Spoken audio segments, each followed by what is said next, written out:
Friend-zoned at work. My heart flutters. The butterflies in my stomach are going hectic. Palms clammy. Watching him walk through the aisles of the store, I feel myself smiling. What are you smiling at? Ifis jokes with me. Not a thing. Manda, I know you better than that. Damn it. I'm too high to think right now. We both laugh as we go through the aisles. He presses his hands on my hips and guides me in front of him. Due to his height, he has to straddle me as he takes his steps. I wonder what people think when they see him and I walking through the store together. Interracial couples don't bother me or my family, but some families still can't handle the reality. The world we live in is a mess about it all. Stereotypes aren't what grinds at my gears, but ignorance does. Love is love. The personality is what will always catch my attention. Looks benefit me, but I have to have standards too. His body, even under his clothes, was toned. The way he presented himself was different than the rest of the people we work with. He dresses for the position he wants, just like I do. A man with goals. Something I can get behind for sure. Does he realize how insane he drives me? His muscles ripple down his arms as he moves. My pulse begs for them to be wrapped around my throat. Maybe I should drink and get high all at the same time. Too much hormones raging through my body. Biting my lip, he glances over at me again. It's not nice to stare. It's also not nice to stare, I retort back. What am I staring at? You aren't much of an attention getter. That blow was definitely uncalled for. That's what I thought too. Yet you don't share weed with just anyone. Do you know how shocked I was when you first asked about hanging out with me? Come on, a guy like you must have girls falling all over you. It's not like you're bad looking. I mock at him, hoping that he doesn't realize just how much I enjoy the view. The chicks here are crazy too though.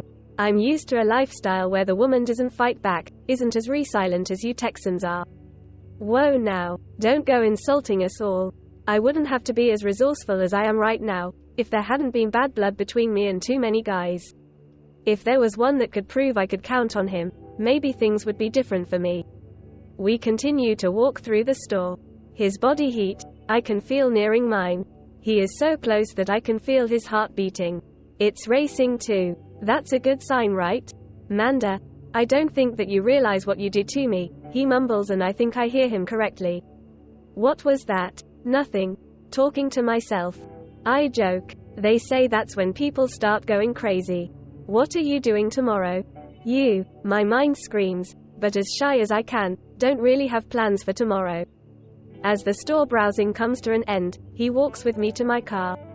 Just saying, you are pretty cool outside of work.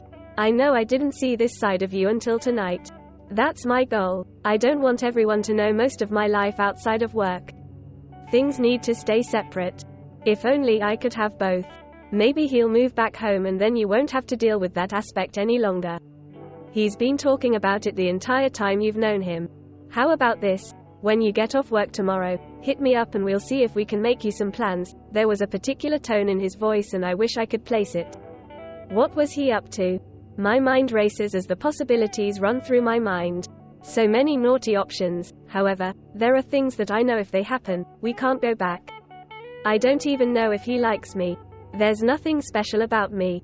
Figure the $1 million question out first before you decide to sleep with him. Making the trek home, one finally gets some rest and then the next day starts it all over. Getting up, I make the hour-and-a-half commute to work. Before I get there, my phone rings. Some unknown number. These normally get ignored, but I had a few minutes to spare. Hello, more of a question than a greeting. I'm surprised you answered. His voice chimes through the phone. My heart pounds. Who is this? I play dumb for a few more moments. Ifis. You gave me your number the last time you sent me a link to your stories. They are impressive, by the way, if I hadn't told you already. Shit, I totally forgot about that. My thumbs tap at the steering wheel, trying not to have an anxiety attack. He laughs through the speaker. That's not amusing. I grumble at him as he continues laughing. It's amusing seeing you get flustered. So much of your life is about control. When it gets taken away, you spiral, and it's cute. Did he just call me cute? Maybe he does like me.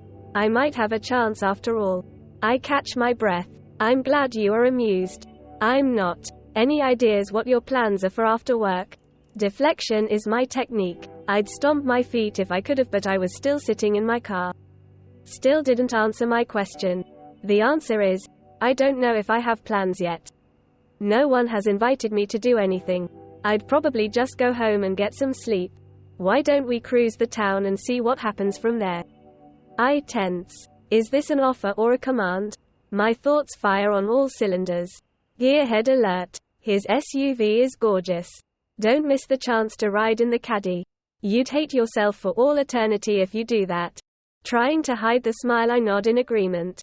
I guess we could. I mean, if you are busy, I don't want to make you do something you don't want to do. Now, I didn't say that either. I just said we will play it by ear. Inside my head, I scream, I'll be there. No doubt about it. Just one more chance to get closer to you. The day finishes up and they decide to meet outside of work. Nothing wrong with a few co-workers getting drinks together. Afterwards, we leave my car in the parking lot and go for a cruise around the city. There's something about this skyline that takes away my breath, he explains. You can sure say that, but doesn't mean it's true. Doesn't mean it isn't either. You always have a snippy comeback. I've learned to think on my feet and quickly. He smiles. You sure you're from Texas? You seem to act more and more like people from Chi-Town. My best friend's from Illinois, so I guess I picked up a thing or two. I play on my phone, smiling to myself. Being near him in this close proximity makes my heart jump. There's something about him which is different, but I can't pinpoint what it is. What could it be? My mind races. Why do you even care about him? You should be worrying about yourself. When I am around him, my personality changes. There's a happiness surrounding me and there is no explanation. What are we doing here, Iphis? Elaborate. His face scrunches into confusion. Where do you see this going? Is it just a casual thing or is it more serious? Do you want me to yourself, or are you still at the horse stage in your life?